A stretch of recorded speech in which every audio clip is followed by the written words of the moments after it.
મહત્વના સમાચારની તો ભારતે હવાઈ અભ્યાસ માટે જાહેર કર્યો નોટામ। ભારત 7 અને 8 મેના રોજ કરશે હવાઈ અભ્યાસ। પાકિસ્તાન સરહદ પર હવાઈ અભ્યાસ કરશે વાયુસેના। ભારત પાકિસ્તાન દક્ષિણી સરહદ પર અભ્યાસ કરવામાં આવશે અને અભ્યાસમાં રાફેલ, મિરાજ અને સુખોઈ 30 સામેલ થશે।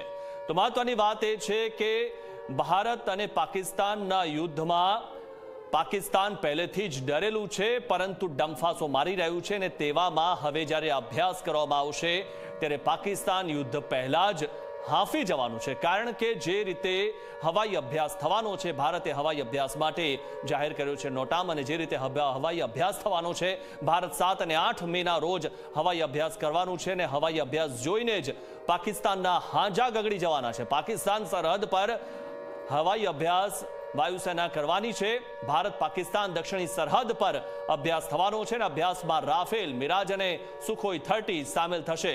ત્યારે વાયુસેનાનો આ અભ્યાસ જોઈને પાકિસ્તાનના હાંજા ગગડી જશે અને પાકિસ્તાન જે યુદ્ધની ગીદડ ધમકી આપી રહ્યું છે તેને ખબર પડશે કે તે કેટલી ભારે પડવાની છે।